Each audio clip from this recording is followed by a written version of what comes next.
नमस्कार. नातं मनाच्या चॅनलवरती तुमचे स्वागत आहे.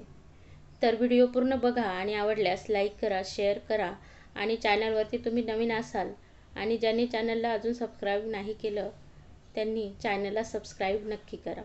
धन्यवाद. ती माझ्या अगदी समोरून निघून गेली ही अशी आणि अगदी अकस्मात. तिने खरं तर मला बघितलंही असावं, पण अजिबात न बघितल्यासारखं करून ती निघून गेली. जणू मी कोणी परका अनोळखी माणूस होतो. जणू आम्ही कधी भेटलोच नव्हतो. पण माझ्या तिच्यावर कोणताच कसलाच हक्क नव्हता. विचारावं वाटलं होतं, मी कसं काय तिला अडवणार होतो. विचारावं वाटलं होतं, कशी आहेस, काय करतेस हल्ली. पण न जाणो तिला माझं दिसणं हा अपशकुन वाटला असेल. मी दिसल्यामुळे उरलेला दिवस वाईट गेला असेल. कशाला हा दिसला असंही वाटत असेल. ही तीच मुलगी होती, म्हणजे पूर्वीची मुलगी, आता एक विवाहित स्त्री, कुणाची तरी पत्नी. पण जेव्हा प्रथम मी भेटलो तेव्हा ती एक सुंदर मुलगी होती. माझ्या भेटीसाठी आतुरलेली, मला भेटल्याशिवाय चैन न पडणारी. आम्ही प्रथम भेटलो तो दिवस मला अजून आठवतो. तिने कॉलेजच्या पहिल्या वर्षाला ॲडमिशन घेतलं होतं. मी दुसऱ्या वर्षाला होतो. नव्या विद्यार्थ्यांचं रॅगिंग करण्याची फार वाईट पद्धत त्या काळात होती. सिनियर्सने तिला एकटीला गाठलं आणि तिला आय लव्ह यू म्हणायला सांगितलं. तिने नकार दिला. पण तिला बियर प्यायला सांगितलं. तिने पुन्हा नकार दिला. मग म्हणाले सलवार किंवा कमीज यापैकी एक काहीतरी काढ. तिने मान खाली घालून पुन्हा नकार दिला. मग सिनियर संतापले, चेकाळले. त्यांनी तिला थोबडायला सुरुवात केली. ती जोरजोरात रडायला लागली. एक एक जण यायचा, गालावर मारून जायचा. मी तिच्या जवळ गेलो.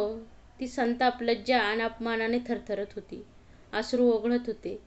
मी तिच्या समोरून तिला हातही न लावता निघून गेलो. मुलांनी तिचे कपडे फाडायचाही प्रयत्न केला, पण मी काही सज्जन पण दांडगट मित्रांच्या मदतीने त्यांना हुसकून लावलं. ती बेशुद्ध पडली होती. मी तिला इस्पितळात पोहोचवलं. कॉलेजातून तिचा पत्ता, फोन नंबर मिळवून तिच्या घरच्यांना कळवलं. तिचे वडील शहरातले फार मोठे व्यावसायिक होते. त्यांनी सरळ पोलिसात तक्रार केली. त्यांच्या पोलिसात राजकारणी लोकात भरपूर ओळखी होत्या. त्यामुळे पोर घाबरली. सरळ धावत इस्पितळात पोहोचले. वडिलांसमोर मुलीची क्षमा मागितली. चक्क पाय धरले. विषय तिथेच संपला. तिच्या वडिलांनी माझे आभार मानले. गरिबाचे आभार मानताना त्याला पैसे दिले जातात.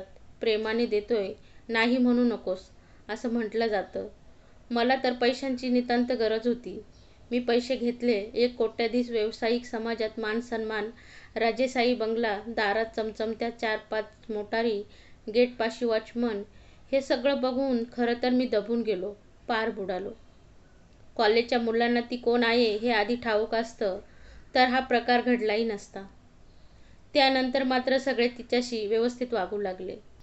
पण ती मात्र कुणालाही भाव देत नव्हती. फक्त माझ्याशीच बोलायची सुरुवात तिनेच केली. हॅलो, मी सरिता. तिने हात पुढे केला. मी देवदत्त. मीही हात पुढे केला. 2 हात एकमेकांत गुंफले. 4 डोळे एकमेकांना भेटले. माझ्या हृदयाचे ठोके जलद गतीने पडू लागले. हळूहळू आम्ही एकमेकांचे जिवलग झालो. एकमेकांना फोन करत होतो. मेसेजेसचे देवाणघेवाण करत होतो. आम्ही प्रेमात सगळं जग विसरलो होतो. कॉलेजची ट्रिप एका हिल स्टेशनला जाणार होती. माझी गरिबी, मी पैसे भरू शकत नाही म्हणून मी ट्रिपला जायला नकार दिला. पण तिने माझे पैसे भरले आणि मला ट्रिपला जावंच लागलं. तिथल्या रम्य वातावरणात आम्ही दोघंच तळ्याकाठी बसलो असताना तिने म्हटलं, मी प्रेम करते तुझ्यावर. तुझ्याशिवाय मी जगू शकणार नाही. प्रेम मीही करतोय तुझ्यावर.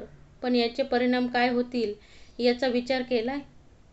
परिणाम काय असणार? सगळ्यात जे होतं तेच.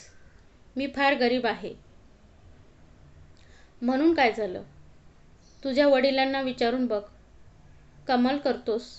प्रेम मी केलंय, लग्न मला करायचंय, आयुष्य माझं आहे, मीच ते जगणार आहे. तर यात माझ्या वडिलांचा संबंध कुठे येतो?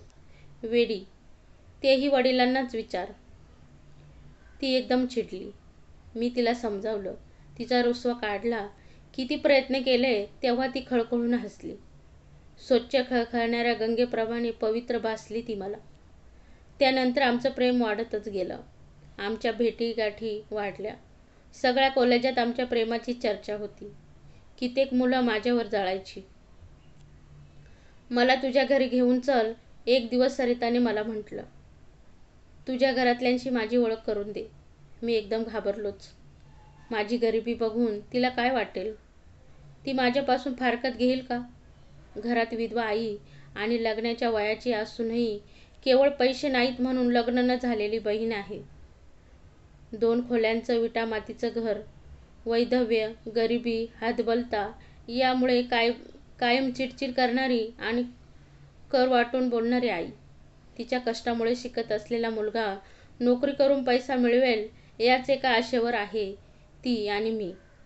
बहिणीच्या लग्नाआधी स्वतःचंच लग्न ठरवलं हे बघून तिला काय वाटेल? सरिता हटूनच बसली. शेवटी मी तिला घरी आणली. ती आईला भेटली, बहिणीला भेटली, छान बोलली. आईने गोडाचा शिरा केला, बहिणीने चहा केला. निरोप घेऊन सरिता निघून गेली. आई मात्र त्यानंतर गप्प गप्प होती. ती बोलली जरी नाही तरी मला सर्व समजलं. मला लवकरात लवकर नोकरी केली पाहिजे, बहिणीचं लग्न करायचं आहे, माझ्या जबाबदाऱ्या आहेत या, त्यानंतर इतर गोष्टी. मी नोकरीसाठी प्रयत्न करत होतो, पण मला यश येत नव्हते. सतत नकार मिळाल्याने माझं मन आता अभ्यासासाठी लागत नव्हतं. मला फार असहाय वाटत होतं. एकच उपाय होता, मी सरिताशी लग्न करून घरजावी व्हायचं आणि या गरिबीतून कायमच मुक्त व्हायचं. पण स्वाभिमान आडवा येत होता. सरिता कोट्याधीश बापाची एकुलती एक कन्या होती. प्रेमात आकंठ बुडाल्यामुळे ती महालातून झोपडीतही येऊन राहायला तयार होती. ती मला झोपडीतून राजमहालातही घेऊन जायला तयार होती. पण काय करू ते मला समजत नव्हतं. एका पवित्र खळखळत्या स्वच्छ नदीला मी माझ्या गरिबीच्या दलदलीत आणून सोडून ती किती दिवस हे सहन करेल? प्रेमाची धुंदी उतरल्यावर ती माझ्याजवळ या गरिबीत राहू शकेल?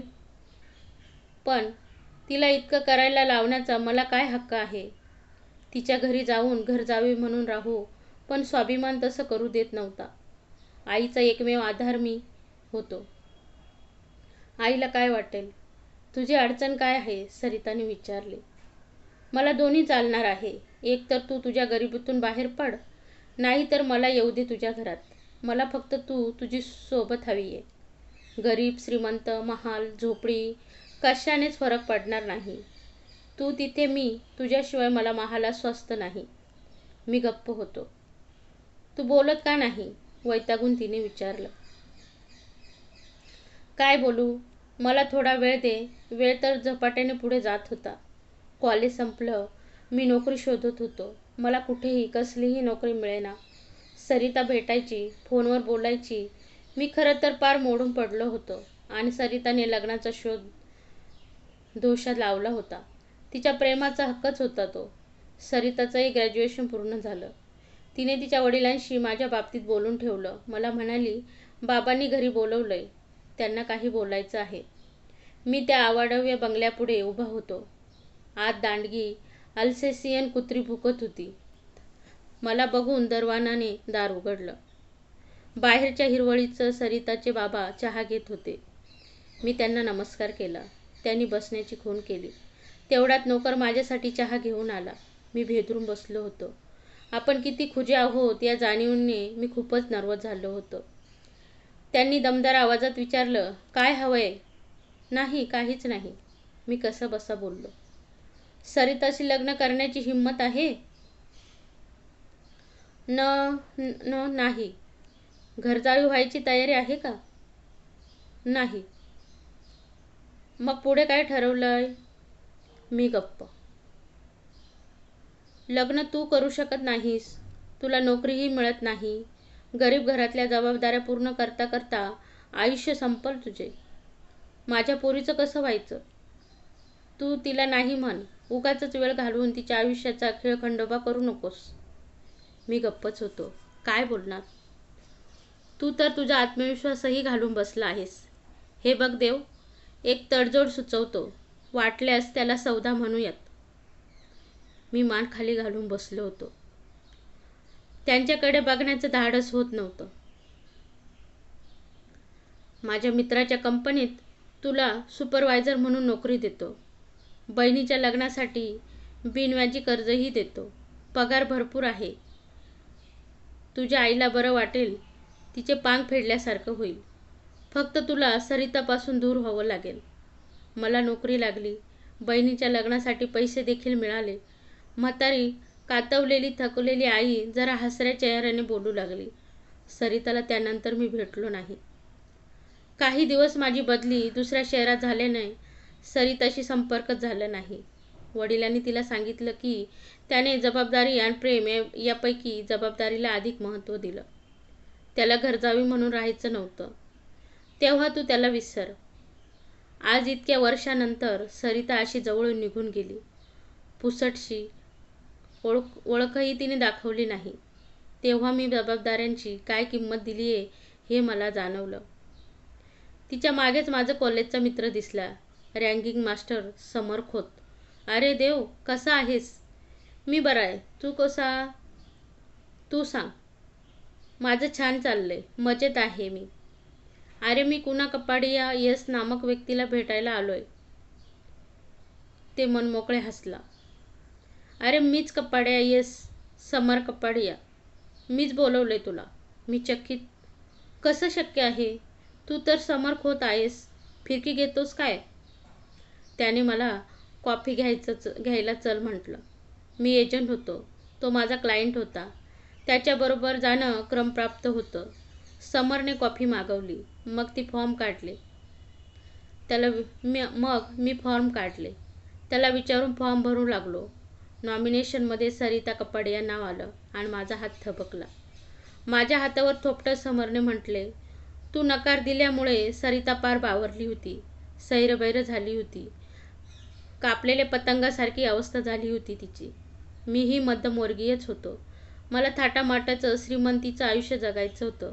असं समज तो कापलेला पतंग मी लुटला.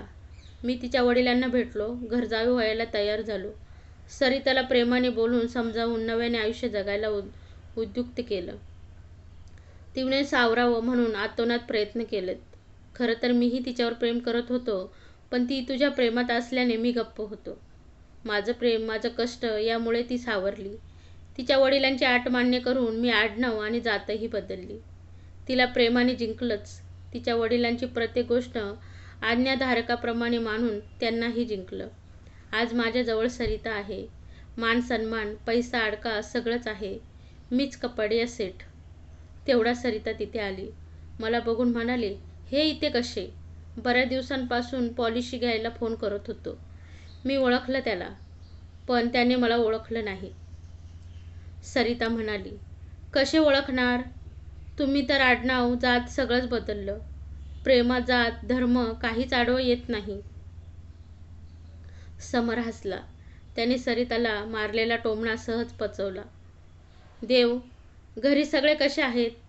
आई मागेच वारली. तुझी बायको, मुलं? लग्न नाही केलं मी. बहीण विधवा होऊन 2 मुलांसकट माहेरी परत आली. आता त्यांचं सगळं करतो आहे. सुपरवायझरची नोकरी सोडून दिली, कारण ती उपकाराच्या ओझ्याखाली काम करण्याची जाणीव देत होती. आता विमा एजंट झालोय. दिवस रात्र तुझ्यासारखे कस्टमर क्लायंट शोधत असतो. जी माणसं आयुष्यात योग्य वेळी योग्य निर्णय घेऊ शकत नाहीत, मोठे निर्णय घेताना कचरतात, त्यांचं आयुष्य असंच जायचं, सरिताने म्हटलं. तिच्या डोळ्यात पाणी तरळलं. जुनं प्रेम पुन्हा उफाळून येऊ नये म्हणून समरने घाई केली. चल सरिता, आपल्याला निघायला हवं. देव, उद्या भेटतो तुला. हे काम तुझं झालं म्हणून समज. आणि तो सरितासोबत निघून गेला. घर जावई न होण्याचा स्वाभिमान दाखवून मी काय मिळवलं? जे मिळवलं त्यापेक्षा कितीतरी पटीने अधिक घालवलं. सरिता शेवटी सागराला मिळाली. वरवर ती सुखी दिसली तरी ती तृप्त नाही हे मला कळत होतं. केवळ माझ्यामुळे ती दुःखी आहे ही सल माझ्या मनात नेहमीच राहील. तर मित्रांनो, कहाणी कशी वाटली कमेंट्समध्ये नक्की सांगा.